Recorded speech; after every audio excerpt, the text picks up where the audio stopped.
kecundang berkali-kali,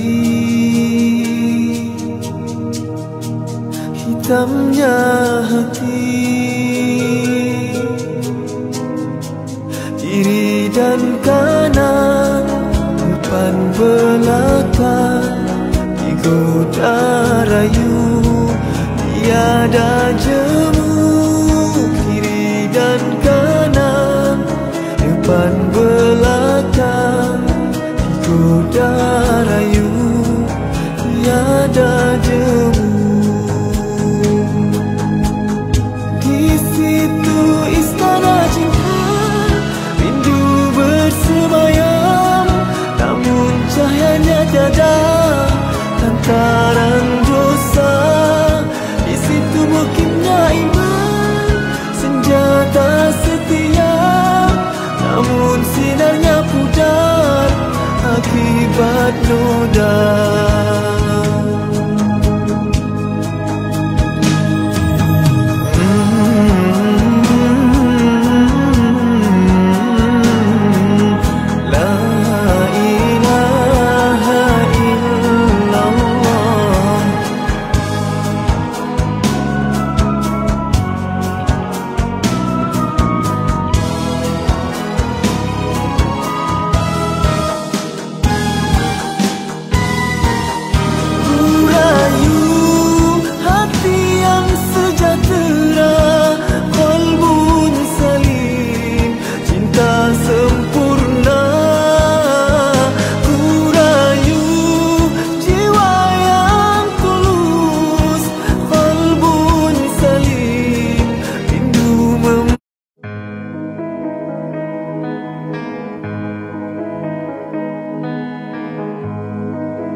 Berulang-ulang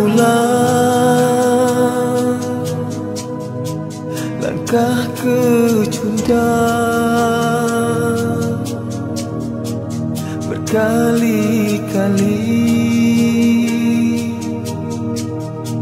hitamnya hati,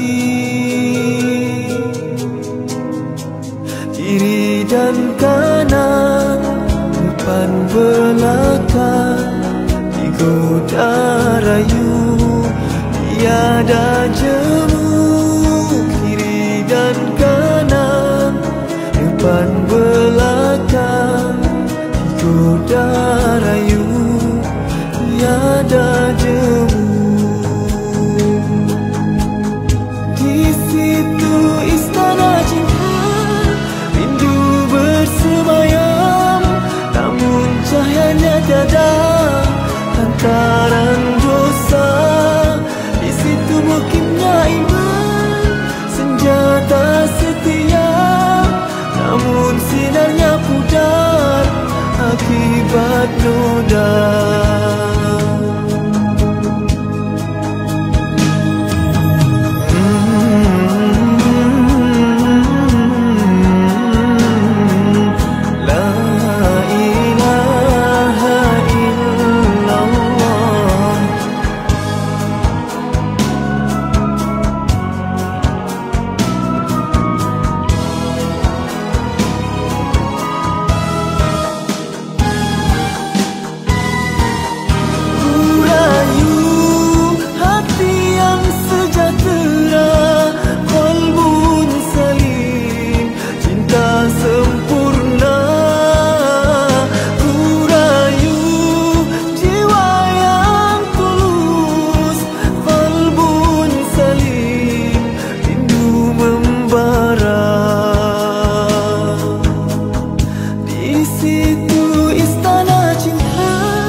Namun cahayanya tiada, lantaran dosa. Di situ mukimnya iman, senjata setia, namun sinarnya pudar akibat noda.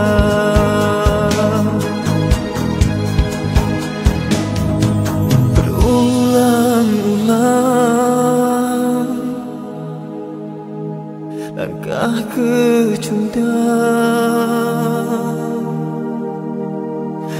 berkali-kali hitamnya hati.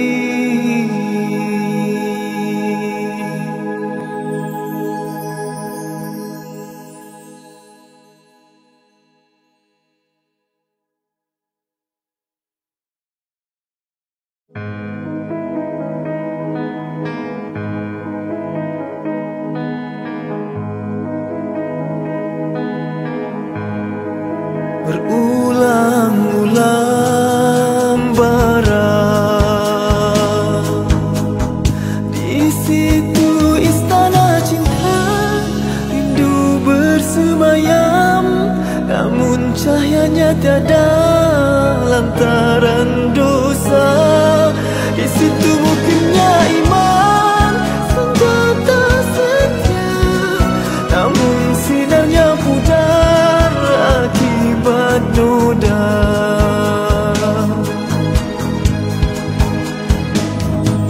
Berulang-ulang langkah kecundang, berkali-kali hitamnya hati.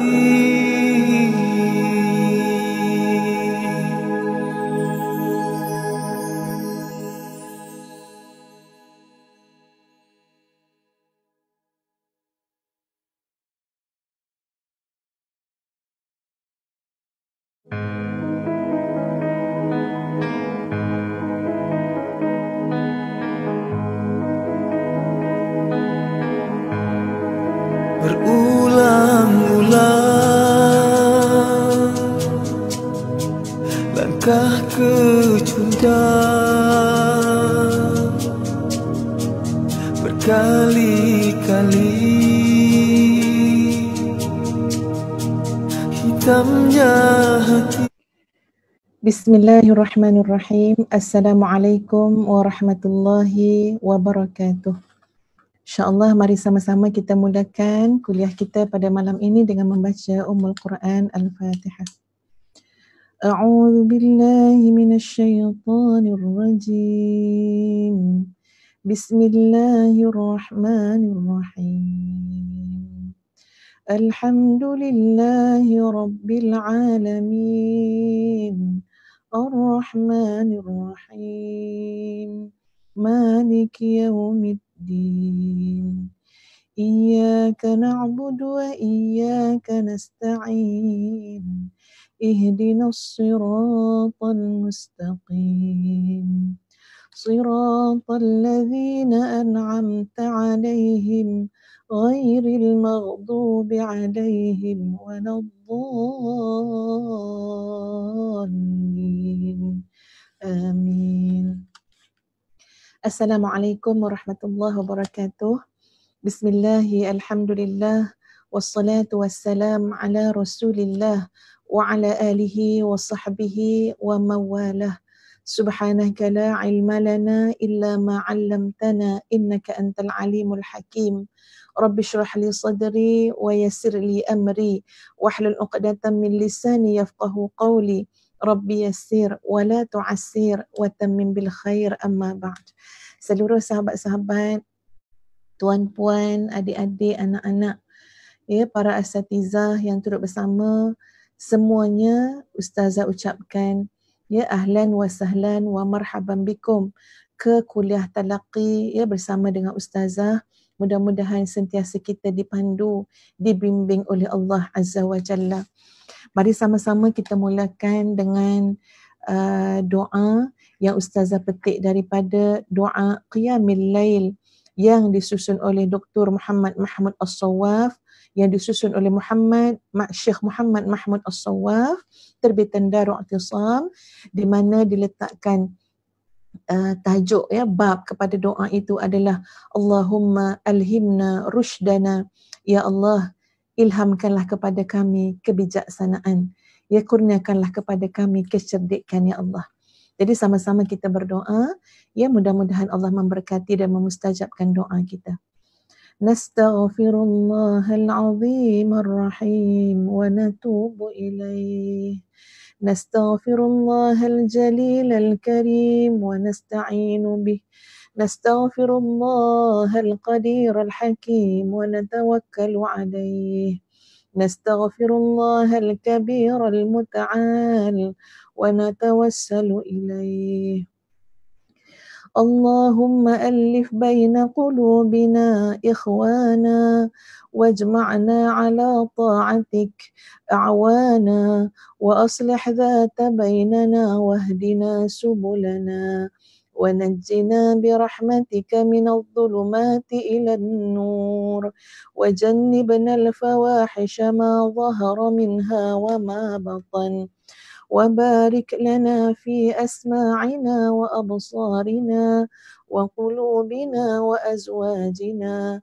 وذرياتنا وسائر قواتنا وتب علينا إنك أنت التواب الرحيم اللهم أتمم علينا نعمتك واجعلنا شاكرين لها ولفضلك واجعلنا بها سعداء كرماء أوفياء لإحسانك علينا اللهم زدنا ولا تنقصنا وأكرمنا ولا تهنا واعطنا ولا تحرمنا وآثرنا ولا تؤثر علينا وأرضنا وارض عنا وتب علينا يا تواب اللهم ألهمنا رشدنا اللهم ألهمنا رشدنا اللهم ألهمنا رشدنا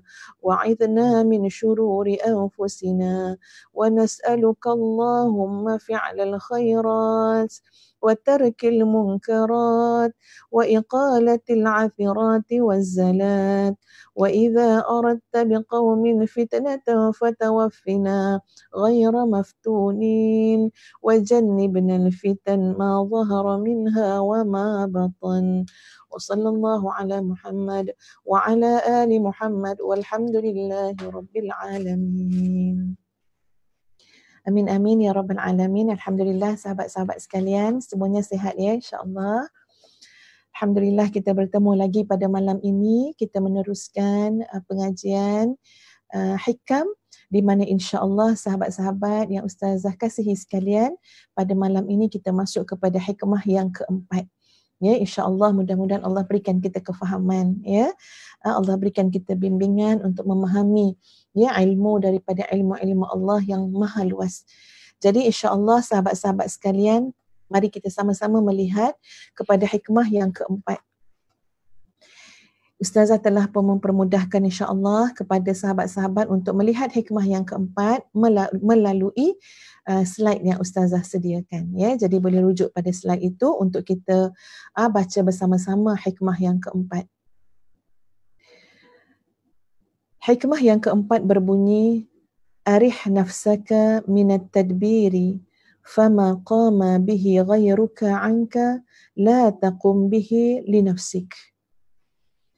Arih nafsaka minat tadbiri fama qama bihi ghayruka anka la taqum bihi li nafsik.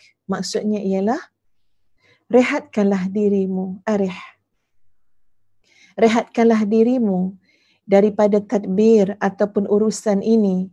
Justru apa-apa yang telah dilakukan oleh orang lain, sama ada perkara duniawi atau ukhrawi, maka janganlah engkau melakukan bagi dirimu. Ya, Ustazah ambil maksud kepada hikmah ini ya dalam kitab huraian kepada hikam yang telah pun disusun oleh bekas mufti wilayah kita yang sekarang adalah Menteri Agama ya. Jadi Ustazah ambil terjemahannya itu daripada kitab yang disusun oleh beliau ya. Baik, mari kita lihat sama-sama sahabat-sahabat sekalian ya. Boleh kembali kepada Ustazah daripada slide tersebut. Baik. Daripada perkataan arih. Sebelum Ustazah huraikan tentang arih nafsaka, ambil dulu perkataan arih. Ya, ini nak tengok ni, Masya Allah bahasa Arab ni sahabat-sahabat sekalian ya, dia ada elemen yang cukup indah. Macam mana sahabat-sahabat rasa bila kita sebut arih? Macam orang lepaskan nafas kan? Ya, arih. Maknanya kalau kita sebut arih ni, Ustaz rasa macam nafas Ustazah tu Ustaz lepaskan. Arih. Ya, maknanya dengan menyebut arih tu pun terasa dari segi maksud bahasa Arab dulu ya, dari segi bahasa Arab dulu. Kecantikan, keindahan, iliman yang ada pada bahasa Arab itu sendiri. Bila kita sebut arih, rasa rehat rasa lepas. Ya, rasa kita tarik nafas tadi, kita pun arih, lepaskan. Bila kita lepaskan tu rasa apa? Rasa rehat, rasa terlepas semua beban. Ya, itu dari segi bahasa Arab tu sendiri, arih. Dan bila kita tengok kepada maksud arih itu sahabat-sahabat sekalian, maksudnya apa dia? Rehatkan dirimu. Lepaskan. Jangan dipikul segala, jangan ditanggung segala beban, masalah, segala benda nak fikir, segala gala-gala ya.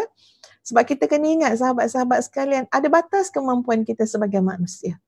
Jadi ini kita belum pergi memahami betul-betul lagi ya Ustazah selayang pandang untuk sebut tentang maksud dia secara umum. Rehatkanlah dirimu daripada tadbir, ya, daripada menguruskan tentang urusan ini. Urusan yang dimaksudkan ini sahabat-sahabat sekalian ya adalah urusan di mana kalau kita lihat pada huraian penerangan ya Syekh Ibnu Athaillah As-Sakandari ada yang disebut sebagai isqat tadbir al-uyub. Isqat tadbir al-uyub. Sebab tadbir, mengurus ni ada beberapa jenis. Ada disebut oleh Ibnu Ajibah. Nanti kita akan lihat. Ada 3 jenis nak tadbir, nak urus ni. Ada tadbir yang keji, ada tadbir yang dituntut, ada tadbir yang harus. Jadi, yang nak disuruh kita merehatkan diri, yang nak disuruh kita melepaskan, ini adalah dalam bentuk, maknanya tadbir yang memang tak sepatutnya kita campur. Ya, tak sepatutnya kita buat. Ya, ataupun nanti kita akan lihat kepada maksud arih nafsaka secara umum. Maka rehatkanlah diri kamu daripada tadbir, ya, mencampuri, mentadbir urusan ini. Justru apa-apa yang telah dilakukan oleh orang lain tak semestinya ya kamu nak lakukan bagi diri kamu. Mari kita lihat pada slide yang kedua sahabat sekalian untuk kita melihat mafhum umum kepada tadbir ini ataupun kepada hikmah ini. Mafhum umum ialah rehatkanlah diri kamu daripada keletihan, daripada kelelahan, mengurus pentadbiran yang menafikan konsep perhambaan ataupun ubudiyah kepada Allah. Ya, boleh lihat pada slide yang Ustazah sediakan. Rehatkanlah dirimu daripada keletihan ataupun kelelahan, mengurus pentadbiran yang menafikan konsep perhambaan ataupun ubudiyah kepada Allah. Itu maksud nak rehat yang mana ni? Bukan maksud dia rehat-rehat sesajalah, tak payah buat apa-apa. Ya, kita cuma jawab, semua serah pada Allah. Semuanya Allah dah buat, semuanya Allah atur semua. Lepas tu kitanya time pukul 6 pagi pun tak bangun tidur. Ya, pukul 6 masuk waktu solat subuh, tak solat subuh. Orang lain pergi kerja, kita tak pergi kerja. Kita bagi alasan apa dia? Kata arah nafsaka minat tadbir. Ya, kata tak payah buat apa-apa. Kata suruh rehat, golek-golek memanjang. Ini adalah fahaman yang salah. Sebaliknya yang dimaksudkan dengan arah nafsaka minat tadbir, maksudnya adalah rehatkan dirimu daripada kepenatan. Rehatkan dirimu daripada kelelahan. Ya, daripada kesibukan. Sibuk apa dia? Lelah apa dia?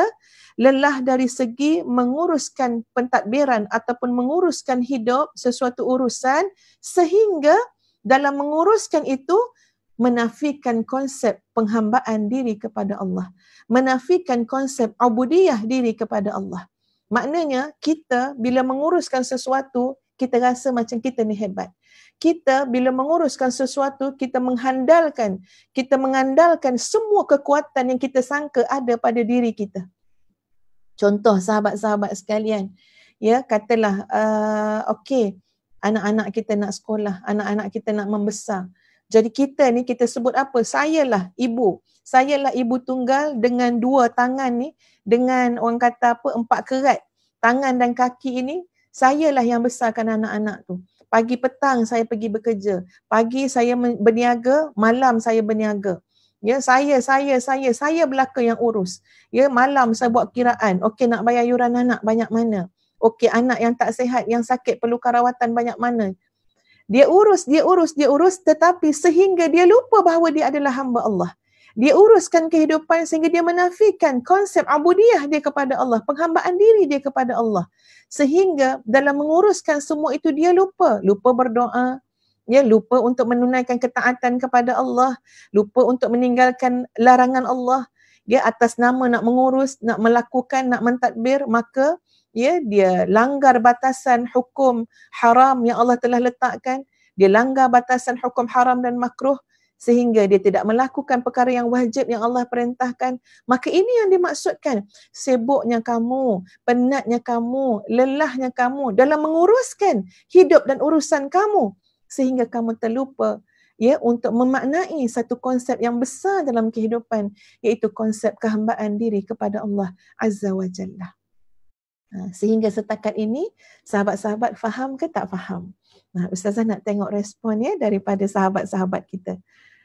Okey, insya-Allah harapnya faham ya sahabat-sahabat sekalian. Baik. Ketika mana Ustazah mempelajari ya sahabat-sahabat sekalian tentang hikmah yang keempat ini adalah kitab hikam yang Ustazah dah conteng-conteng dah ya, tulis-tulis, photostat ya. Ini adalah kitab hikam, Al-Hikamul Ataiyah Syarhun wa Tahlilun, yang disyarahkan oleh Dr. Muhammad Said Ramadan Al-Buti ya, ini. Jadi masa Ustazah belajar sambil dengar ya dia punya syarit kaset Dr. Said Ramadan menghuraikan, sahabat-sahabat sekalian, bila masuk hikmah yang keempat, Ustazah catat kat sini. Ini catatan Ustazah. Mungkin tak nampak sangat ya, yang ni bahasa Melayu ni Ustazah catat. Ustazah kata apa? Yang pertama Ustazah catat, Allah membantu kita untuk mengawal dan menguruskan fikiran kita dengan baik. Allah membantu kita untuk mengawal dan mengurus fikiran kita dengan baik. Sahabat, lelah tu kadang-kadang, ya, kelelahan, kepenatan, bukan saja dari sudut fizikal. Kalau kita lihat dalam apa yang dibicarakan oleh kata-kata hikmah Ibnu Athaillah, iaitu hikmah yang keempat ni sahabat sekalian, kata Ibnu Athaillah adalah arih nafsak, bukan arih jismak. Bukan rehatkan tubuh badan kamu, bukan rehatkan fizikal kamu. Kita mungkin kata yang selalu penat ni fizikal, yang selalu penat ni tubuh badan. Ya, penat mata, penat kaki, penat tangan, penat urat, penat lutut.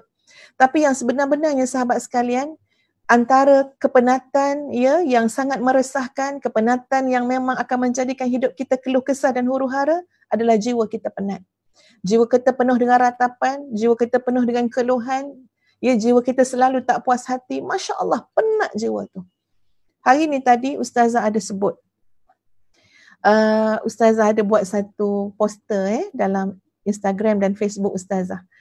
Sebenarnya bukan saja-saja sahabat sekalian yang buat poster, bukan ya, tapi Ustazah bercakap sesuatu yang memberi kesan kepada diri Ustazah sendiri. Iaitu tiba-tiba sahabat sekalian Ustazah rasa ketika mana mendengar orang lain, ya, kita mendengar orang lain akan reflect pada diri kita sahabat-sahabat. Mendengar orang lain mengatakan, saya dah penat dengan semua ni. Ya, saya dah penat dengan semua ni. Saya dah tak tahan. Ya, ini luahan orang lain sebenarnya. Saya dah penat dengan semua ni, saya dah tak tahan. Tiba-tiba saat Ustazah mendengar tu sahabat-sahabat sekalian, Ustazah reflect pada diri sendiri, ya Allah, itu adalah kata-kata aku. Aku pun pernah cakap macam tu. Aku pun pernah cakap, ya, kadang-kadang menguruskan tahfiz ya sahabat-sahabat sekalian, kadang-kadang bila dah hilang sabar ke apa benda, dah susut sabar tu, inilah di antara perkataan yang Ustazah cakap pada Dr. Azhar. Cukuplah bang, dah penat dah dengan semua ni. Ya, dah penat dah, tak larat dah. Tapi tiba-tiba bila Ustazah mendengar itu daripada mulut orang lain sahabat-sahabat sekalian, ya, bukan Ustazah nak mengatakan tentang orang tu, tapi subhanallah, Allah yang maha baik nak suruh kita mendengar daripada lisan orang lain. Kok kamu tak dengar daripada lisan kamu sendiri?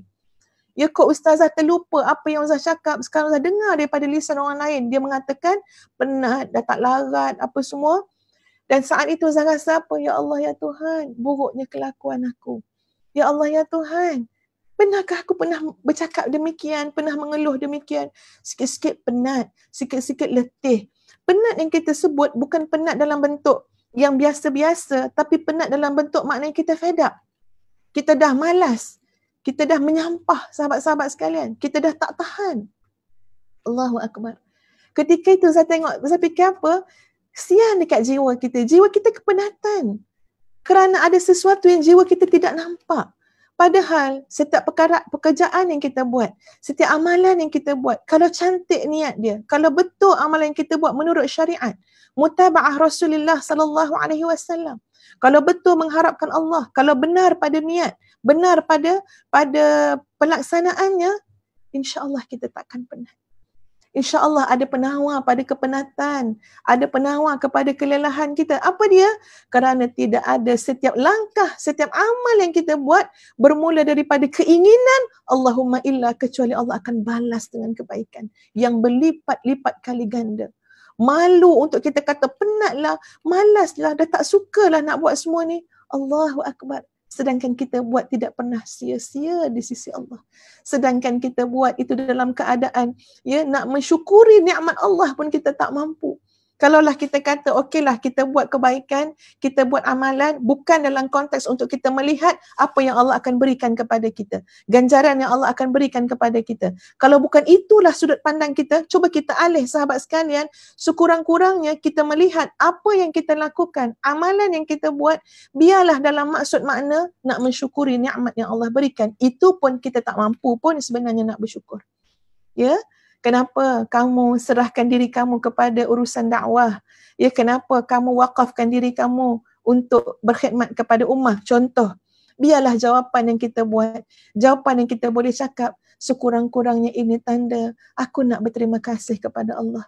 Sekurang-kurangnya aku nak membayar zakat sendi-sendi yang ada pada tubuh badanku ini. Sekurang-kurangnya aku nak menjadi manusia yang bermanfaat, nak mensyukuri nikmat, setiap nikmat yang Allah telah berikan kepada kita, kepadaku. Maka dengan demikian aku wakafkan diriku kepada perjuangan Islam. Maka dengan demikian aku wakafkan diriku ni untuk menjadi apa? Untuk menjadi manusia yang sentiasa untuk melakukan perkara kebaikan, amar ma'ruf nahi munkar. Sahabat-sahabat sekalian, tapi hairan yang menimpa kita adalah kepenatan, lelah. Berapa ramai ibu-ibu yang rasa kelelahan kerana mendidik anak-anak. Berapa ramai isteri-isteri yang merungut, rasa lelah. Kenapa? Sebab terpaksa, katanya, terpaksa mentaati suami. Dan berapa ramai sahabat-sahabat sekalian, suami yang merungut, lelah untuk apa? Menyempurnakan tanggungjawab, untuk memberikan nafkah yang halal, halalan tayyibah kepada anak isteri. Masya Allah, yang lelah itu sebenarnya apa? Kenapa jadi lelah? Kenapa jadi penat? Sebab kita mengurus tadbir pada konsep yang silap, konsep yang tidak sewajarnya, seperti mana yang telah Ustazah sebutkan, kerana kita mengurus tadbir dalam keadaan kita rasa kita hebat, kita ada kekuatan, kita ada kepandaian, kita ada itu dan ini, sehingga menafikan konsep ubudiyah kita kepada Allah Azza wa Jalla. Kita hanya seorang hamba, sahabat-sahabat sekalian. Kita buat semuanya dalam lingkup, dalam ruang lingkup kita sebagai seorang hamba yang lemah, yang dhaif, yang naif, yang tidak ada apa-apa kecuali dengan pertolongan, dengan ihsan dan rahmat daripada Allah Azza wa Jalla. Arah nafsak. Rehatkan diri kamu. Rehatkan jiwa kamu, rehatkan hati kamu. Jadi pagi tadi tu sahabat sekalian, Ustazah buat poster tu. Ya, bila reflect kepada dirilah. Ya Allah, ya Tuhan, aku pun pernah cakap macam tu. Ya, kadang-kadang ngomel-ngomel dengan anak. Ya, Umi dia dah penat dah dengan anak-anak ni punya perangai. Ya, penat, Umi ni penat. Allahu Akbar, rasa malu sahabat sekalian. Ya, penat apa? Penat apa? Kalau kita cakap penat pada nada yang biasa, tak apa. Ya, Umi nak rehat kejap ya, Umi penat. Tak apa. Ini penat dalam bentuk, orang faham sahabat-sahabat sekalian. Anak kita yang dengar faham. Umi ni tak puas hati ni. Ya, marah ni. Kita nak marah ke siapa? Kita nak tak puas hati kepada siapa? Sedangkan amanah itu diberikan oleh Allah Azza wa Jalla. Padahal yang Allah bagi kepada kita tu pun sebahagian daripada apa? Kononnya itulah yang kita minta. Ya, daripada belum kahwin, nak kahwin, dah kahwin, nak anak. Betul tak sahabat sekalian? Rabbi habli minas salihin. Ya Allah, berikanlah aku anak-anak yang saleh. Jadi bila Allah bagi kepada kita pasangan, Allah bagi kita kepada kita anak, tiba-tiba kita meratap, kita mengeluh, penat. Bukankah itu adalah qurrata ayun yang Allah berikan kepada kita dan menuntut kepada kita supaya kita berikhtiar, supaya kita berusaha, tapi tidak akan melelahkan. Ya, tapi tidak akan menyebabkan kita tertekan dan sebagainya. Kenapa? Sebab kita tahu ruang lingkup arih nafsaka minat tadbir, iaitu kita merehatkan diri kita daripada mengurus mentadbir sehingga menafikan konsep ubudiyah kepada Allah. Sahabat-sahabat sekalian, saya tulis yang pertama ya dalam buku Ustazah ni lah, saya tulis. Nanti ada juga nota tu ada ya, tapi ni Ustazah cakap lebih awal. Saya tulis yang pertama tu apa dia? Allah telah membantu untuk kita mengawal dan menguruskan fikiran kita dengan baik. Sahabat-sahabat sekalian, ya, Ustazah sebenarnya dalam bab tadbir ini, tadbir dia dipanggil isqat tadbir al-uyub ya. Itu adalah penulisan ataupun kajian Ustazah dalam PhD Ustazah. Ni kitab PhD ni. Ya, dalam kitab PhD ni, dalam ni ada dalam bab yang ketiga, tajuk Ustazah adalah pendekatan psikoterapi Islam dalam mengurus tekanan pesakit kanser payudara. Jadi dalam bab yang ketiga tu sahabat-sahabat sekalian, memang Ustazah mengkaji tentang bagaimana nak mengurus tekanan pesakit kanser payudara dengan mengambil teori ataupun mengambil konsep yang dinamakan sebagai terapi kefahaman dengan merujuk kepada teori kaedah ya, teori kaedah mana tadi? Okey. Dengan merujuk kepada Isqat Tadbir Al-Uyub Ibnu Athaillah As-Sakandari dalam bab terapi kefahaman. Ya. Sebab Ustazah letak, dia ada 5 sahabat-sahabat sekalian terapi konsep untuk mengurus tekanan tu. Yang pertama adalah kefahaman. Sebab kalau kita tak faham kat kepala, kat fikiran, kat hati, tak faham konsep, memang berterabur hidup kita. Sebab tu saya suka membawa kitab hikam ni, sebab benda ni nak mengubah kita punya mindset. Nak mengubah kita punya sudut kefahaman kita yang akan bawa sampai kepada dalaman kita, kepercayaan, ya, belief system, sistem keyakinan dan sebagainya. Jadi antara yang dalam kajian tu sahabat sekalian, kadang-kadang yang jadi penat, ya, jadi stres, jadi apa semua ni sebab apa? Sebab fikiran tu gelisah. Fikiran tu tak berhenti berfikir. Jadi bila kita memahami kepada hikmah yang keempat ni, dah rehat-rehat lah, rehat-rehat daripada apa? Memikirkan, sibuk menguruskan sesuatu yang memang luar daripada batas kemampuan kita sebagai manusia. Bukan bermakna kita tidak perlu berusaha dan berikhtiar. Okey ya, faham baik-baik. Jadi sebagai contohlah pesakit kanser payudara yang Ustazah kaji ya sahabat-sahabat sekalian. Allahu Akbar. Ya, macam-macam kalau nak difikir sahabat-sahabat, macam-macam. Ya, bila Ustazah buat interview temu duga, ya, kita katalah temuduga ni ataupun interview sesi kita ini hanya berlangsung sekitar setengah jam.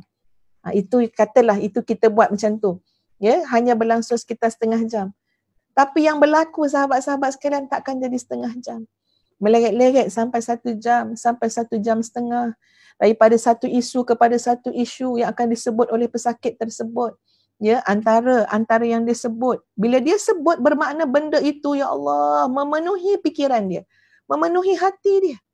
Ya Ustazah, macam mana saya nak dapatkan rawatan kanser ni mahal, suami saya hanya jaga sekolah Ustazah, ya, dan dia kadang-kadang shift siang, kadang-kadang shift malam. Ya, berapa sangat gaji dia Ustazah, macam mana saya nak dapatkan sumber keuangan. Sebab itu saya tahan duduk dalam rumah, tidak dapat rawatan di hospital. Ya, tak dapat rawatan di hospital.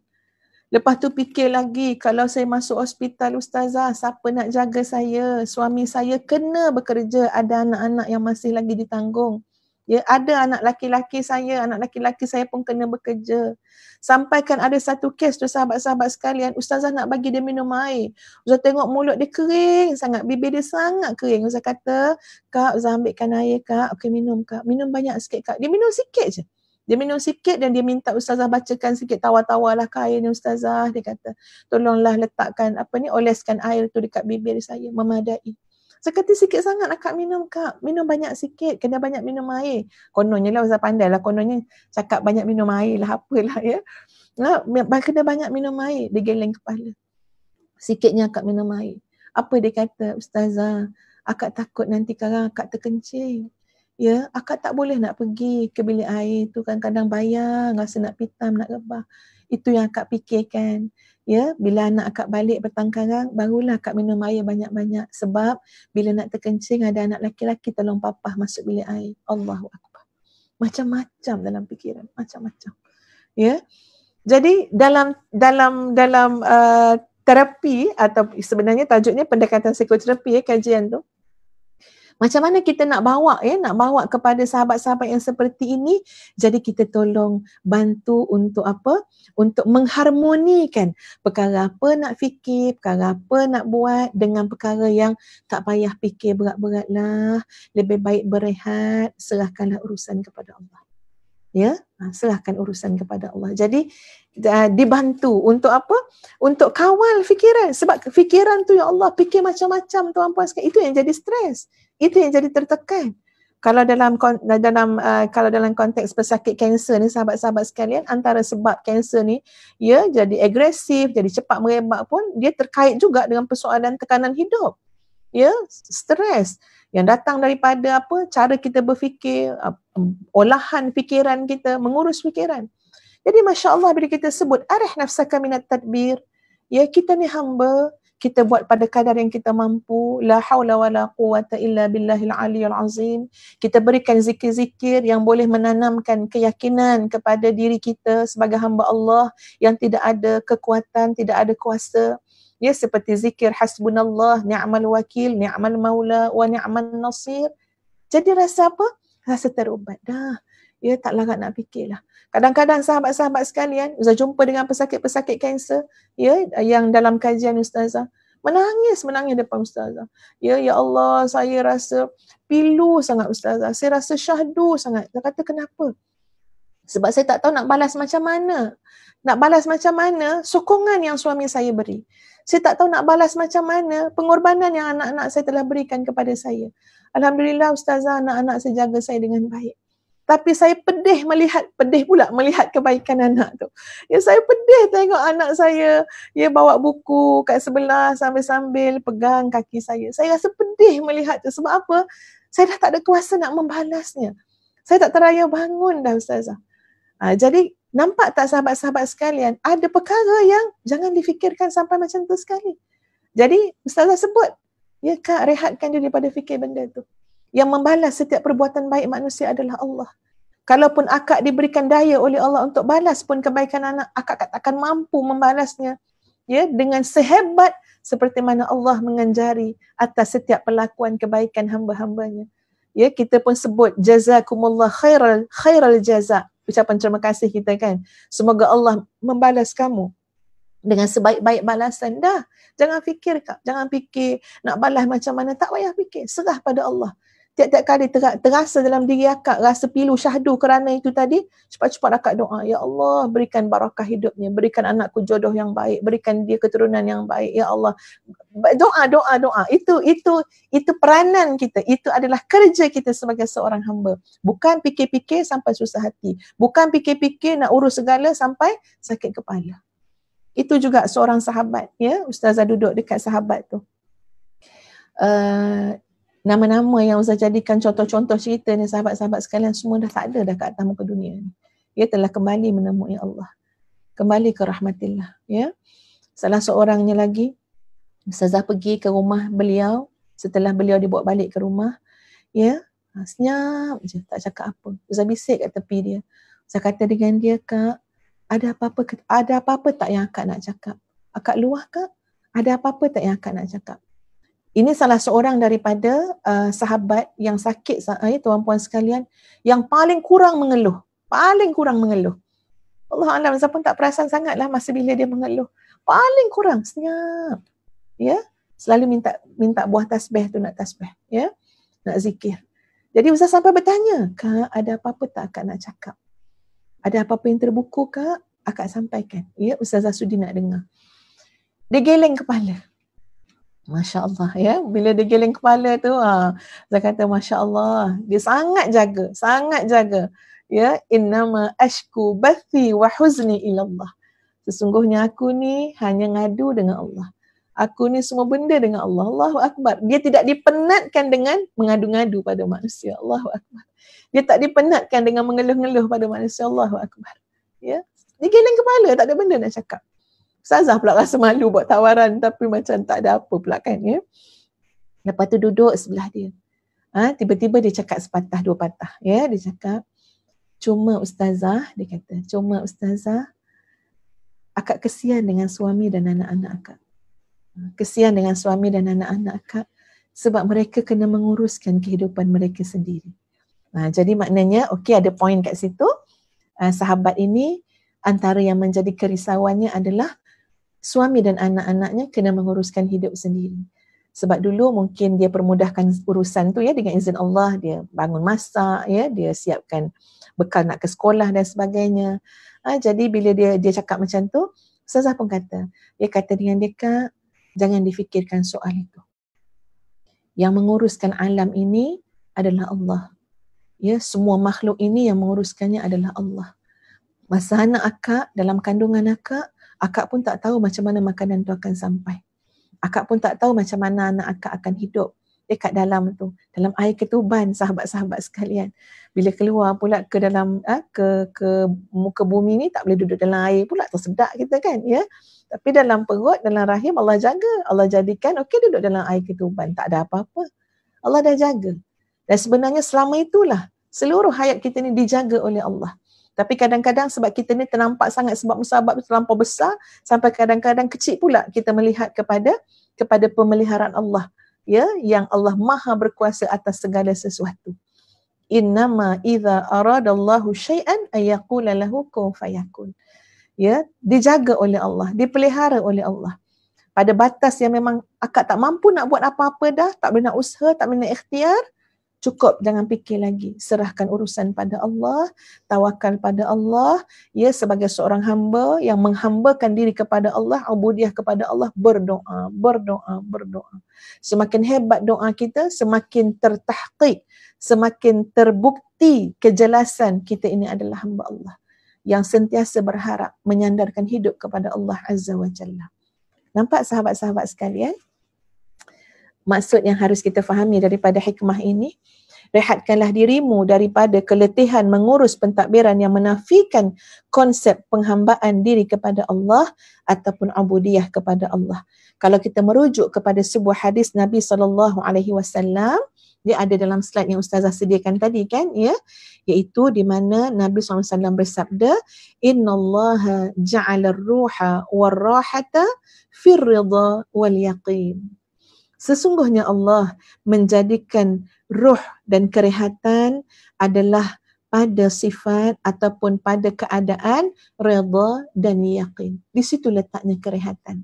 Rehat jiwa, rehat fikiran, tenang, tenteram. Kalau tak tuan-puan, situlah gopoh gapah, situlah golojo, situlah macam-macam. Ada orang memang tak boleh tenteram.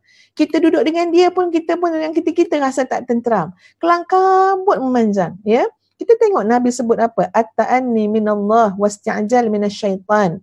Ya, tenang daripada Allah, tenteram daripada Allah. Tapi jenis tergopoh gapah, jenis kelang kelibut ni, ini kadang-kadang datang daripada apa? Daripada bisikan-bisikan syaitan, daripada maknanya macam-macam lah yang ditakut-takutkan oleh syaitan, gelisah yang didatangkan, ya, bisikan-bisikan oleh syaitan. Jadi bila kita tengok sahabat sekalian pada hadis yang pertama yang saya bacakan tadi, Allah menjadikan ruh dan kerehatan itu pada apa? Pada redha dan yakin. Jadi bila kita redha sahabat-sahabat sekalian, itu maksud arih nafsaka minat tadbir, iaitu dengan terjelmanya redha kepada Allah, yakin kepada Allah, ya, sebagai memenuhi nilai ubudiyah tadi. Jadi bila kita redha, maknanya apa? Dah serah urusan pada Allah. Serah urusan pada Allah. Jangan mulut je yang cakap. Hati, keyakinan, fikiran kita, jiwa kita menyerahkan urusan kepada Allah. Ustazah percaya sahabat-sahabat pernah bertemu dengan orang-orang yang tenang dan tenteram menghadapi ujian-ujian dalam kehidupan. Mereka bukan meninggalkan ikhtiar, bukan meninggalkan usaha. Mereka tetap berusaha, mereka tetap berikhtiar, memenuhi tuntutan kita sebagai seorang hamba. Tapi dalam masa yang sama, jiwa mereka rehat, fikiran mereka rehat, jiwa mereka tenteram. Ya, dalam maksud yang lain, sahabat-sahabat sekalian, iaitu pengetahuan kita terhadap pengakhiran atau kesan sesuatu yang ditadbir. Di mana kita jelas bahawa kita tiada pengetahuan, balik semula saya betulkan ayat. Di mana kita jelas bahawa kita tiada pengetahuan terhadap pengakhiran atau kesan sesuatu yang kita urus tadbir. Yang kita usahakan, kita tahu tak natijah dia apa? Tak tahu. Yang kita buat, kita tahu tak pengakhiran dia apa? Tak tahu. Semua itu tidak dalam pengetahuan ataupun dalam kuasa kita untuk tahu. Kita tak tahu, tak tahu. Jadi sahabat-sahabat sekalian, macam mana kita nak lebih tenang, lebih tenteram, ya?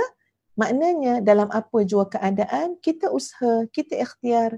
Tapi bersama dengan usaha dan ikhtiar adalah sifat mahmudah yang ada dalam jiwa kita, yang kita isi dalam hati kita. Ini nilai-nilai qalbun salim. Apa dia?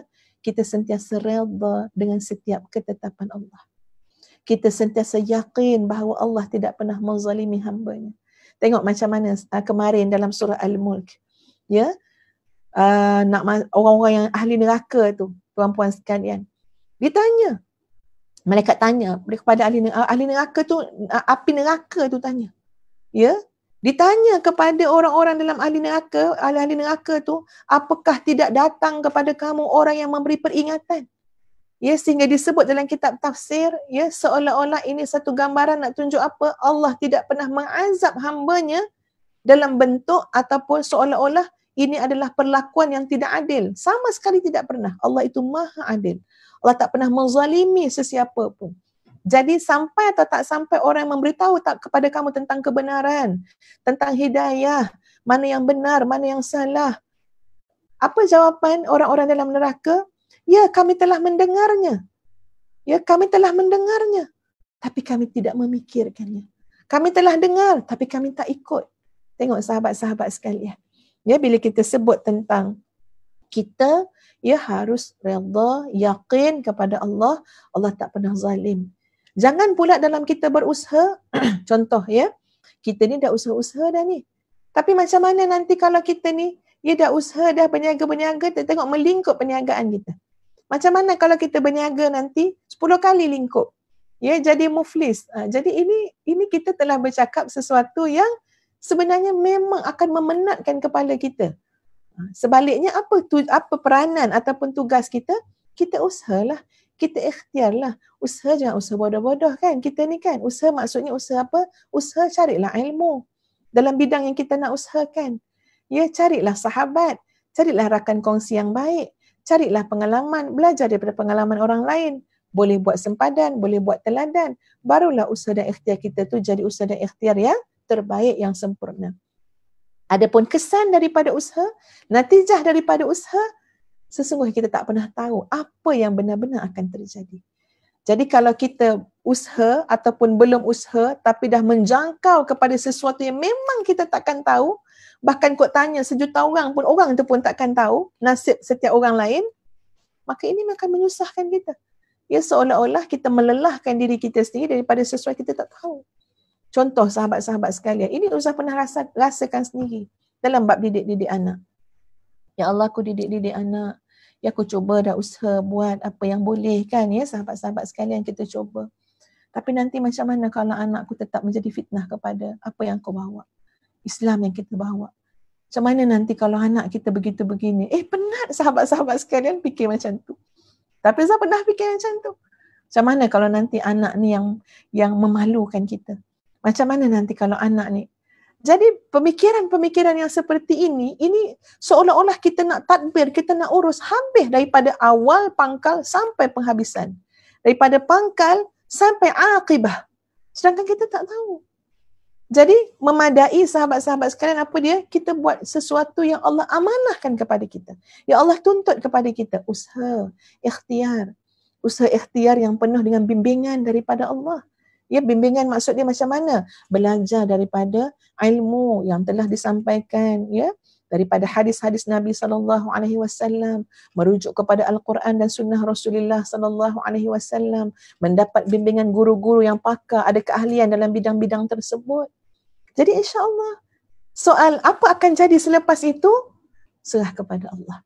Tapi kita selalu kena ingat sahabat-sahabat, dalam bab akibat, bab kesan, bab pengakhiran, Allah banyak sekali sebut dalam Quran. Apa dia? Wal aqibatu littaqwa. Akibat, pengakhiran yang terbaik semuanya kembali kepada takwa.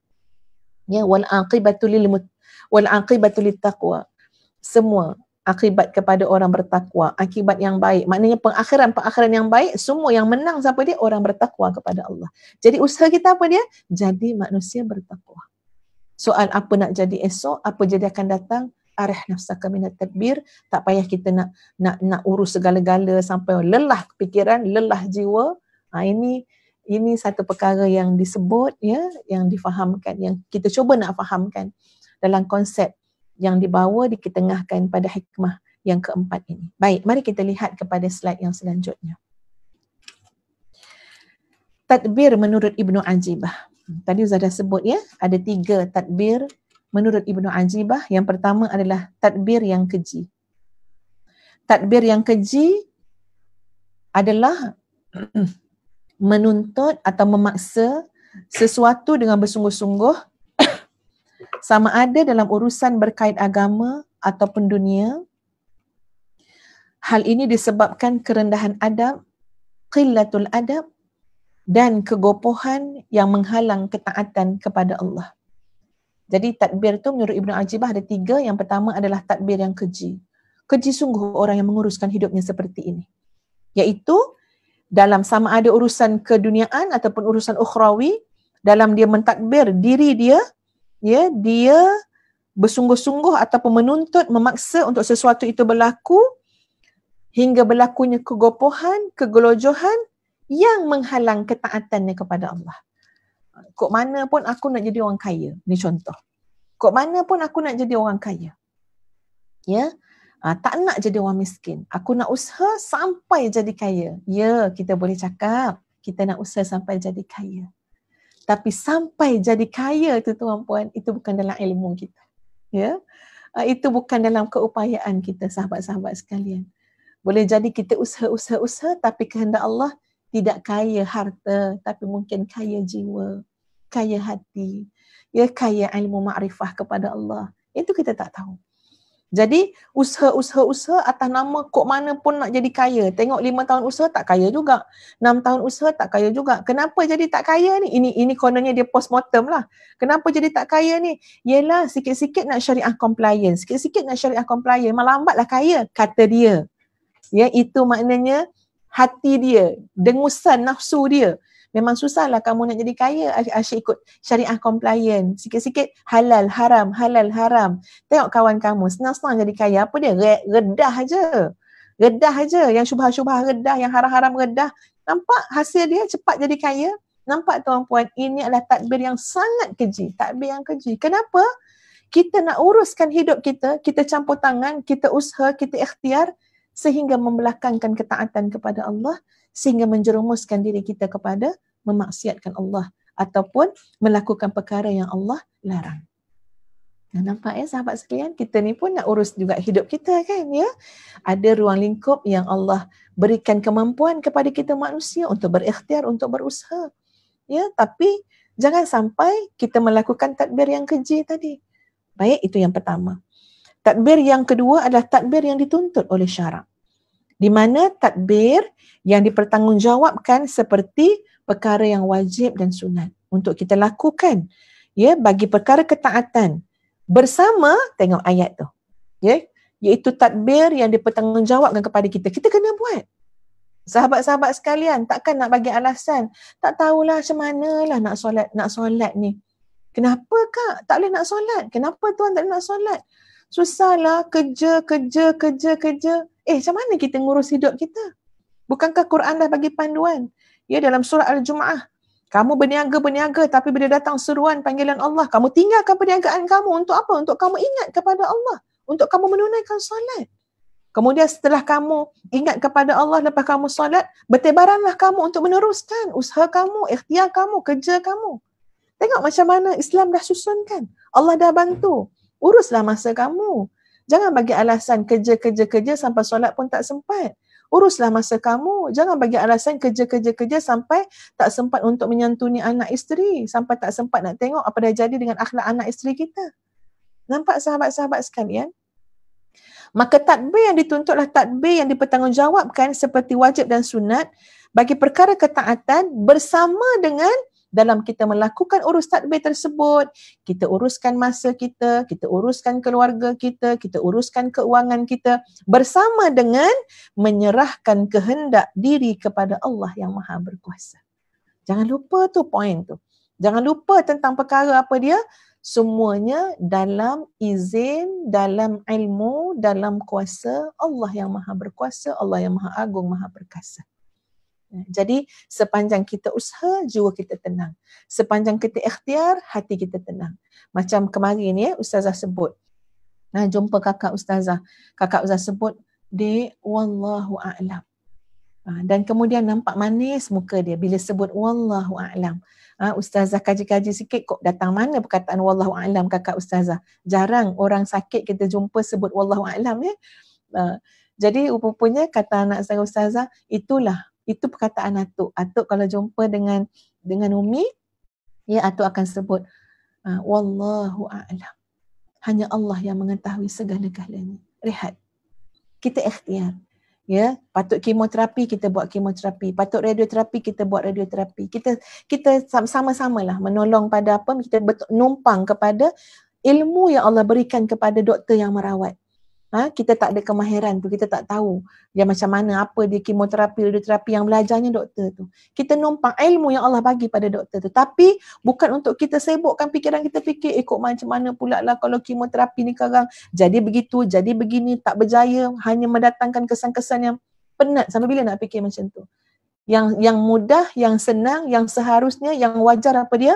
Wallahu a'lam, tanamkan keyakinan Allah yang Maha mengetahui segala-galanya.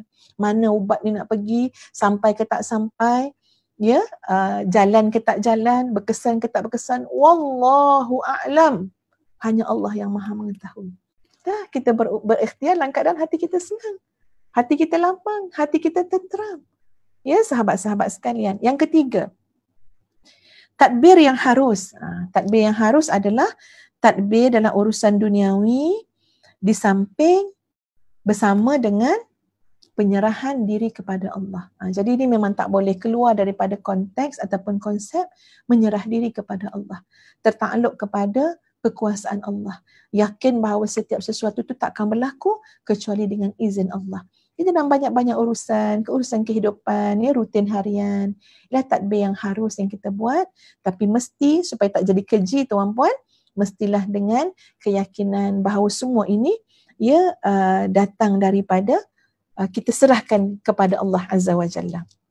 Ustazah bawa contoh ya sahabat-sahabat sekalian. Ada seorang hamba Allah ya, dia ni sakit. Kemudian untuk buat ada satu pembedahan kecil lah untuk masukkan alat dia panggil chemopod ya. Sebab pengalaman Ustazah dengan pesakit-pesakit kanser ni meluas juga kerana kajian PhD Ustazah tentang itu ya. Jadi ada satu kes tu nak masukkan chemopod.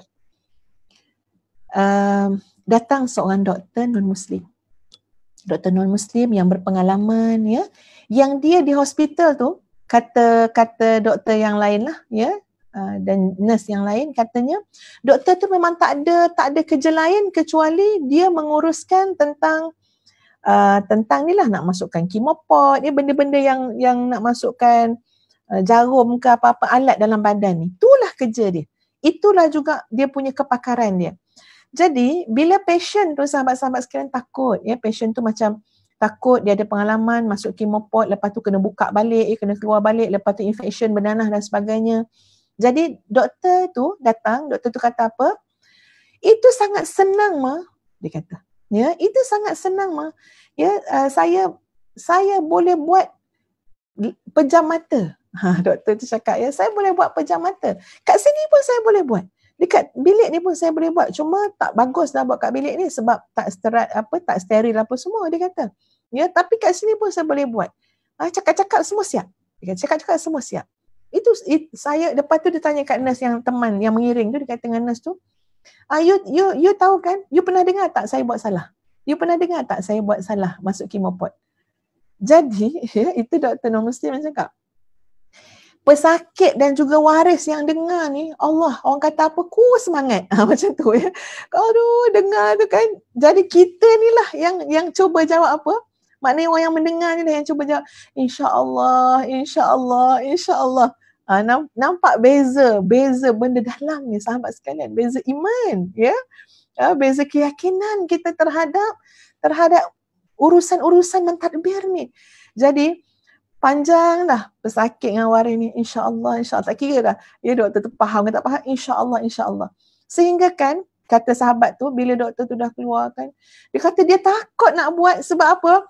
Sampai dia berdoa, ya Allah ya Tuhan, janganlah pula engkau tunjuk kat doktor tu atas perkataan dia tadi, tapi kau jadikan aku pula lah sebab aku pula wasilahnya. Sampai macam tu sekali.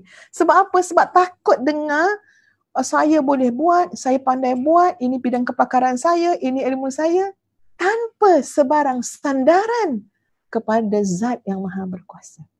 Tuan-puan boleh faham maksud Ustazah? Dan itu berbeza dengan kita yang beriman kepada Allah, berbeza dengan kita yang mentadbir, tadbir yang dituntut tadi, iaitu bersama dengan keyakinan semuanya dengan kuasa Allah, izin Allah, serahlah diri pada Allah. Jadi sebab itu bila orang beriman, orang muslim bercakap, tuan-puan sekalian, mukminah bercakap, ada apa? Insya-Allah. Dengan izin Allah, kita sama-sama minta kepada Allah, saya tak ada ilmu apa-apa pun kecuali apa yang Allah ajarkan kepada saya. Jadi nampak sahabat sekalian, ya, Masya-Allah ya, aura manusia beriman, yakin pada Allah itu memang boleh sampai kepada orang lain. Orang lain dengar pun rasa rehat dengar. Saya buat contoh sikit lagi sahabat sekalian, naik kapal terbang. Ini pengalaman peribadi Ustazah. Ustazah pernah ada ketakutan terhadap ketinggian, kelajuan, dan ketinggian dan kelajuan itu sangat signifikan dengan pesawat ataupun kapal terbang. Ya, jarang kita dengar kapal terbang slow. Pernah dengar kapal terbang buat slow. Ya, kapal terbang ni kena laju lah, tak boleh slow macam basikal. Ya, jadi kelajuan dan ketinggian, ataupun kita dengar kapal terbang kita tak tinggi sangat pun, atas pada atap kita je sikit terbang. Jangan juga dengar kapal terbang apa. Jadi dia ketinggian dan kelajuan. Ustazah pernah takut dengan ketinggian dan kelajuan pada masa usia masuk 40 sampai rasa 43. Tak tahu kenapa sahabat sekalian, Masya-Allah, takut sangat naik kapal terbang. Tapi alhamdulillah, inilah antara perkara-perkara yang jadi rawatan kepada masalah-masalah dalam jiwa kita. Jadi bila dengar pilot tu, contoh ini cerita betul pilot yang bila dia nak bagi apa, pertama sekali bila ini kapal terbang tak bergerak lagi ni, tapi dia dah mengalu-alukan penumpang tapi dia alukan tu dengan contoh Bismillahirrahmanirrahim, Assalamualaikum. Lepas tu dia sebutlah macam-macam lah, good morning apa semua. Mendengar perkataan Bismillah itu pun Allahu Akbar, lega kita kat belakang tu. Betul tak sahabat-sahabat semua ya? Dengar Bismillah tu pun lega. Dia menyandarkan pekerjaan yang dia buat tu dengan Allah, dengan rahmat Allah, kasih sayang Allah Azza wa Jalla. Ataupun tengah-tengah jalan tu, pilot akan bagi pengumuman kan, nak beritahu sampai ketinggian mana dah, berapa lama nak sampai lagi kan. Kemudian pilot tu akan sebut, kita dijangka sampai insya-Allah. Dia sebut perkataan insya-Allah, aduh lega dengar. Kalau pilot tak sebut insya-Allah, sahabat-sahabat semua, Ustazah kat belakang tu akan sebut insya-Allah. Ya, insya-Allah. Sebab apa? Tak nak turut sama dengan keadaan tidak menyandarkan kepada Allah. Tak nak, takut, tak berani. Ya. Jadi kita akan sebut. Tapi bila pilot tu yang akan sebut, insya-Allah kita dijangka sampai Allah. Lega. Ya, dia menguruskan kapal terbang tu, dia bawa kapal terbang, dia uruskan, tekan sana, tekan sini. Tapi ingat, dengan sandaran kita kepada Allah. Ya, semua ini dalam kuasa Allah, pertolongan Allah, kekuatan yang Allah berikan, baik kekuatan ilmu, kekuatan keupayaan, kekuatan kesihatan, semua sekali datang daripada Allah Azza wa Jalla. Jadi dalam tadbir perkara-perkara yang harus dalam kehidupan duniawi, kehidupan rutin kita pun tetap berserah kepada Allah Azza wa Jalla. Sahabat-sahabat sekalian, ya, Ustazah buatkan contoh situasi. Ahmad berniaga setiap hari di pasar pekan. Di pasar pekan, dia menjual hasil tanaman dari kebunnya. Segala usaha dia lakukan dengan meyakini bahawa jaminan rezekinya ditentukan oleh Allah. Ini yang kita nak. Usaha-usaha tapi hati selamat. Qalbun salim. Kenapa hati selamat? Kenapa hati sejahtera? Sebab dalam usaha itu tetap merasakan jaminan rezeki di tangan Allah. Jangan cakap jaminan rezeki pada usaha kita. Jaminan rezeki pada apa yang kita buat. Tak, kala. Bukan sama sekali. Jaminan rezeki di sisi Allah. Kita menunaikan tanggungjawab. Allah perintahkan apa dia? Wa qul i'malu. Dan katakan wahai Muhammad, beramallah, bekerjalah, berusahalah. Ya, maka Allah akan lihat usaha kita. Nabi akan lihat usaha kita. Orang-orang mukmin akan jadi saksi pada usaha kita. Jadi kena faham, ya. Yang kedua, Zaleha, seorang ibu tunggal membesarkan anak-anaknya dengan segala usaha yang dilakukan agar anak-anaknya menjadi anak yang saleh dan salehah. Banyak cabaran yang dihadapinya. Namun Allah berikan dia ketenangan kerana dia sentiasa yakin dengan rahmat dan keadilan Allah Azza wa Jalla. Masya Allah sahabat-sahabat sekalian, ya, banyak benda yang lelah, penat, tenteram tak datang daripada hati. Kalau kita belajar tentang qalbun salim, ya sahabat-sahabat sekalian, tentang qalbun, sampaikan hati tu ada akal dia. Kita selalu kita bercakap akal ni, kita bayangkan akal fikiran. Akal fikiran pun ia ada. Tapi dalam masa yang sama ada yang disebut lubun. Lubun ni hati yang paling dalam. Ya, ini bila kita cakap pasal hati sahabat sekalian, bukan bermakna yang Ustazah cakap tu itu adalah jami' mani'. Maknanya itulah gambaran yang lengkap. Tak. Ini ilmu Allah terlalu luas, ya. Terutama bila cakap pasal jiwa, pasal roh, pasal hati, terlalu sedikit yang kita tahu, ya. Hanya Allah yang Maha mengetahui dengan sebenar-benar, ya. Jadi kalau kita tengok pada lapisan hati yang dalam, antaranya adalah lubun. Lubun ni macam kita selalu dengar, fa'tabiru ya ulul albab, ya, albab daripada perkataan lubun. Kan kita tengok terjemahan pun sebut orang-orang yang berakal, ya, orang-orang yang berfikir, kan? Maknanya hati ni ada ruang, ada akal dia. Fikiran yang datang daripada sumber hidayah, sumber keimanan, sumber jiwa, sumber hati. Jadi sahabat-sahabat sekalian, bila seseorang itu berusaha dan dia memiliki hati yang selamat, kenapa? Akal dalam hati dia sentiasa berfikir, berhujah, meyakinkan kepada dia, tertanamnya keyakinan.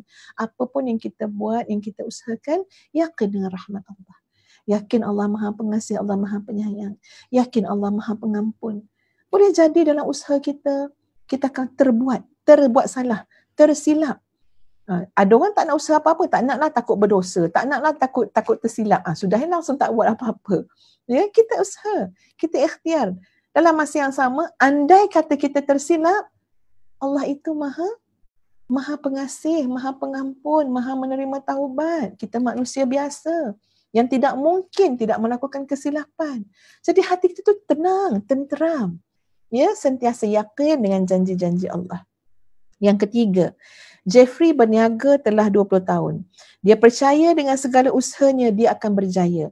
20 tahun tanpa solat baginya tetap menjadikan dia usahawan yang berjaya. Ini tadbir yang keji. Betul dia adalah seorang usahawan yang hebat menguruskan organisasi dia, menguruskan perniagaan dia. Dia ceruk mana dia tak sampai dekat atas muka dunia ni. Tengok pasport dia, habis. Dia kadang-kadang berbangga, pasport tu pakai sebulan je, habis muka surat depan sampai belakang, chop sana sini. Kenapa? Atas urusan bisnes, sana, pergi merata. Kalau nak tanya pasal bisnes, tanyalah pada dia. Dia tahu ilmu bisnes, marketing macam mana, psikologi bisnes macam mana, semua. Dia sangat bijak, tahu semua. Tapi dia tidak ada hubungan dengan Allah. Dia tidak ada hubungan dengan Allah. Bukti dia apa? Dia dah lama meninggalkan solat. Dan dia percaya dia berjaya kerana ilmu yang ada pada dia. Dia percaya kerana kerajinan yang ada pada dia. Dia percaya kerana kehandalan yang ada pada dia. Kesian dia. Dia mentadbir dalam urusan tadbir yang sangat keji. Kenapa? Jauh daripada Allah.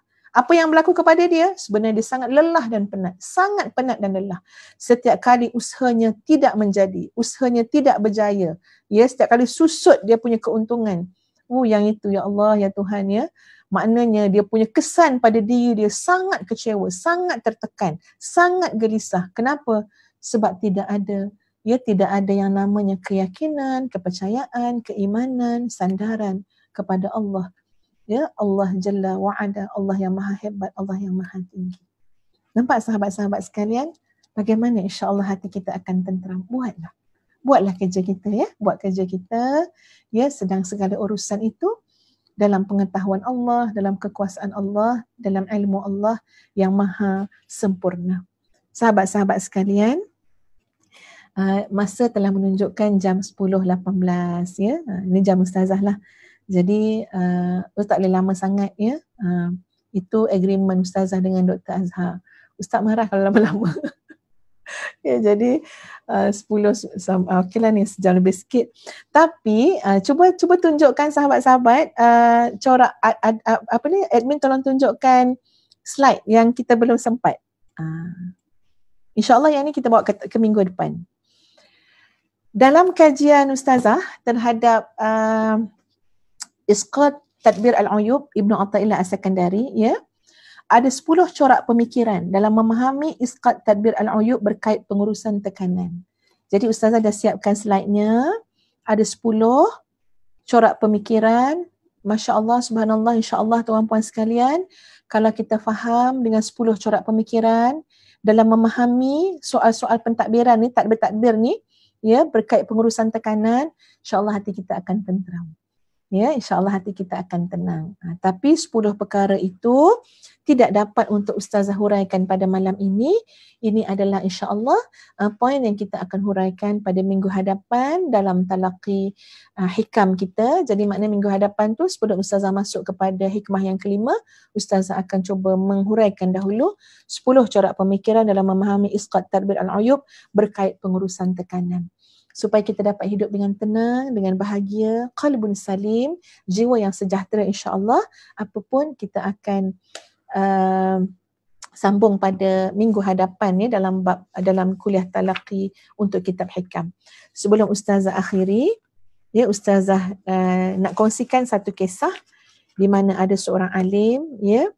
Dia cerita, dia kata dia duduk dekat masjid, dalam keadaan berfikir sana sini ya, berfikir macam-macam lah. Yalah, banyak urusan kan nak fikir apa semua. Kemudian sehingga tiba-tiba masuklah seorang laki-laki. Masuk seorang laki-laki tu kalau tengok ya sahabat-sahabat sekalian, bukan tak nampak penampilan macam orang senang, macam orang kaya, macam orang glamour ke, tak ada, biasa je. Tapi bila dia masuk dengan apa? Bibtisamah tughammiru wajhah. Dia masuk dengan senyuman yang menjadikan muka dia manis sangat, muka dia berseri-seri. Tak apalah penampilan dari segi baju ke apa semua nampak macam orang susah kan. Tapi wajah tu dengan senyuman, ya, dengan muka berseri masuk. Lalu dia pun menegur laki-laki tadilah, orang alim yang duduk dalam masjid tadi kan, ya. Dia pun tegur kan, dia tegur. Sebabnya yang duduk dalam masjid ni mukanya masam, mukanya kelat kan. Jadi yang senyum ni dia tegur kan. Malak, dia kata, kamu ni kenapa? Ya, kenapa muka macam ni? Duduk dalam rumah Allah pun wajah tak berseri, duduk dalam rumah Allah pun muka ketat je kan. Ya, lebih kurang macam itulah. Lalu dia tanya, kamu pula macam mana ya? Wajah kamu berseri-seri dengan senyuman dan sebagainya. Lalu apa jawapan dia? Ala ta'lam. Kamu tak tahu ke? Annallaha maulana. Sesungguhnya Allah itu adalah maulana, pelindung kita, ya, yang memelihara kita. Ala ta'lam, kamu tak tahu ke? Maksud dia apa sahabat-sahabat sekalian? Yang merisaukan kamu sebab ada urusan yang kamu fikir. Yang jadi muka kamu ketat ni sebab otak kamu tu tak habis-habis berfikir. Ya, otak nanti akan generate berfikir-fikir supaya apa? Supaya akan berlaku tindakan, akan berlaku tindakanlah, amalan pada diri kamu.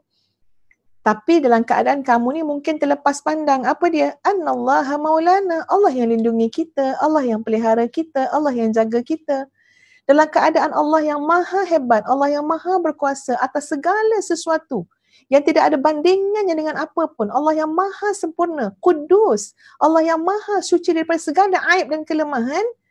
Takkan kamu tak puas hati lagi? Allah maulakum, Allah menjaga kamu, memelihara kamu. Patutnya tunjuklah kat muka tu sikit, puas hati Allah yang jaga kita. Ya, tak payah risau, Allah yang jaga kita, Allah lindungi kita. Allahu Akbar. Wa waqaftu ata'ammal. Maka aku pun duduk memikir pada kata-kata laki-laki yang masuk tadi. Dah siapalah laki-laki itu. Memikirkan apa? Firman Allah Azza wa Jalla dalam surah Muhammad. Ayat yang ke-11. A'udzu billahi minasyaitonir rajim.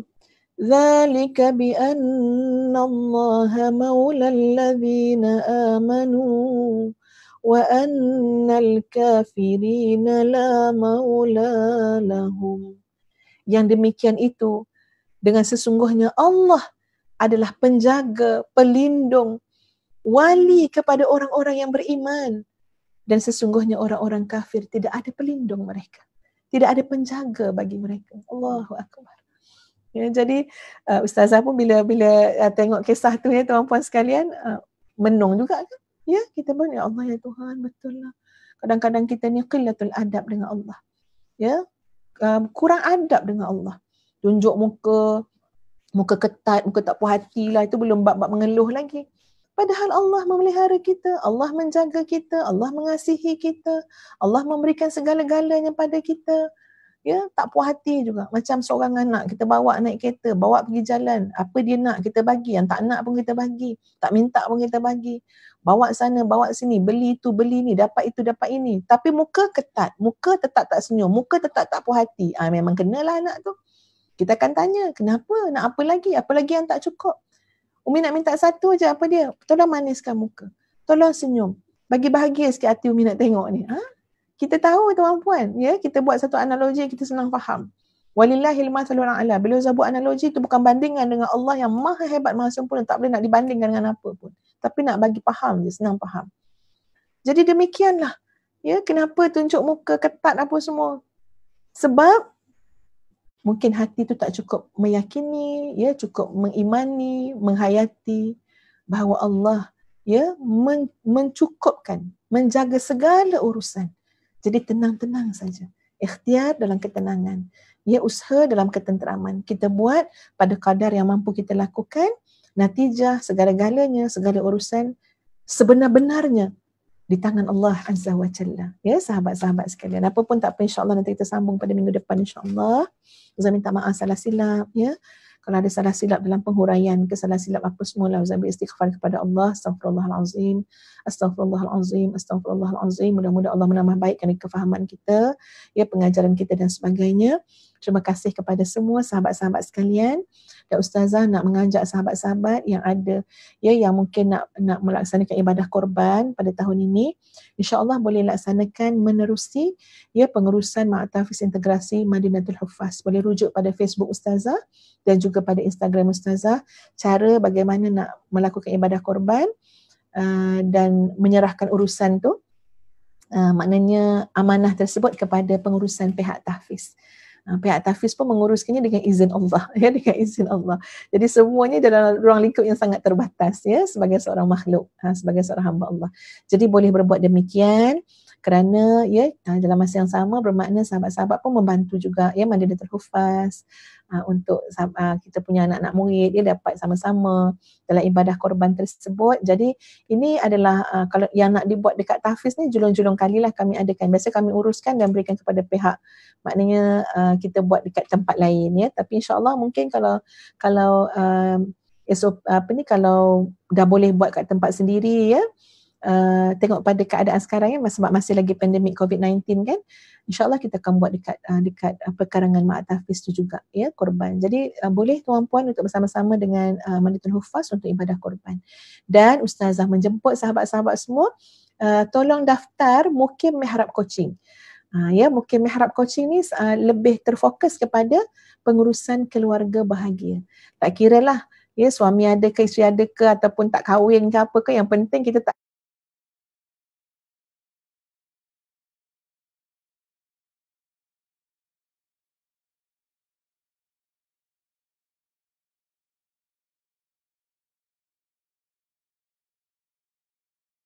sedikit pengalaman dan pengetahuan yang ada dalam menguruskan sebuah keluarga. Mudah-mudahan bermanfaat kepada yang belum kahwin, yang sudah kahwin, ya, yang dah ada anak-anak dan sebagainya, untuk jadi refleksi atau muhasabah juga, insya-Allah.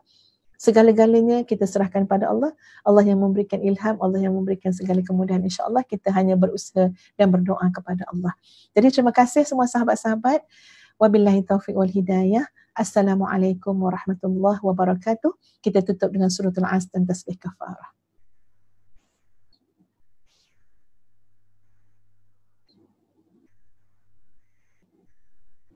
Sahabat-sahabat sekalian, boleh juga, ya, untuk masih lagi boleh pendaftaran Mihrab Coaching Qalbun Salim.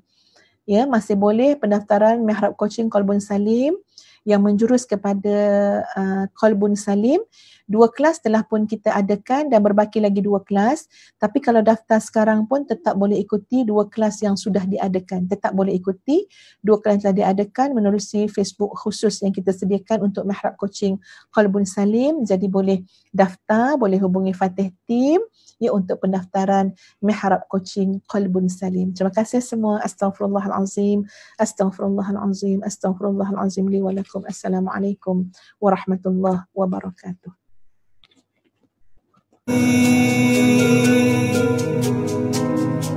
Kiri dan kanan, depan belakang, digoda rayu, tiada jemu. Kiri dan kanan, depan belakang, digoda rayu, tiada jemu. Di situ istana cinta, rindu bersemayam, namun cahayanya tiada lantaran dosa. Di situ mukimnya iman, senjata setia, namun sinarnya pudar akibat noda.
Cahayanya tiada lantaran dosa.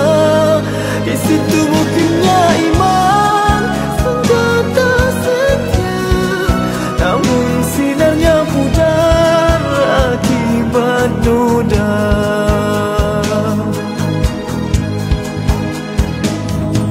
Berulang-ulang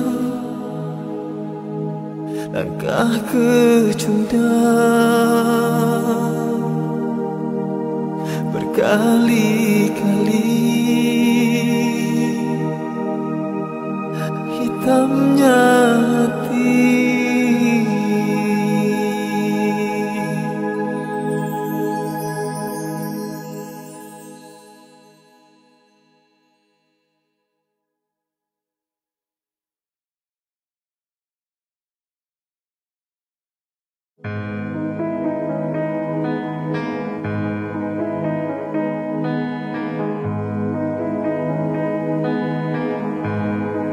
Berulang-ulang langkah kecundang,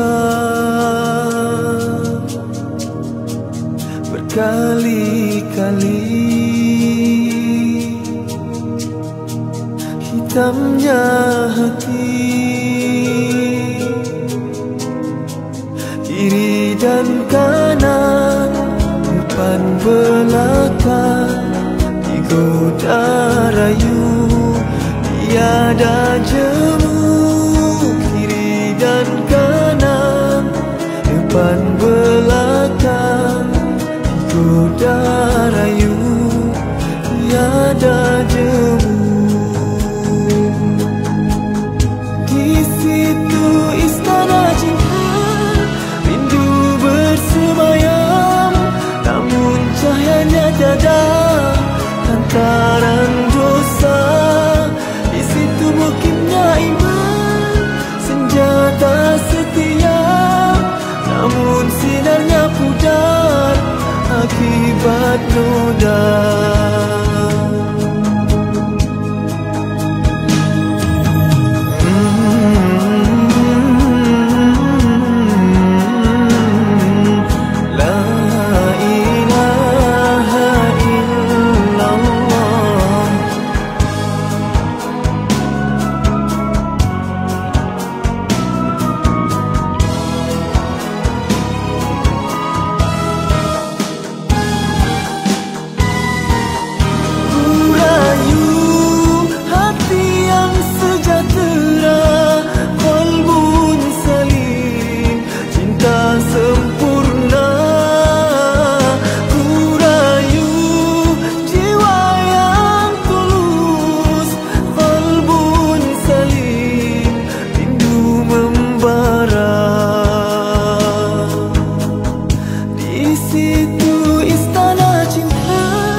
Namun cahayanya tiada lantaran dosa. Di situ mukimnya iman, senjata setia, namun sinarnya pudar akibat noda.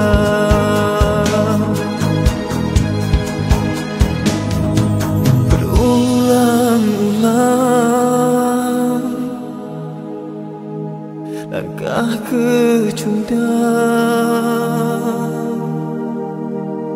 berkali-kali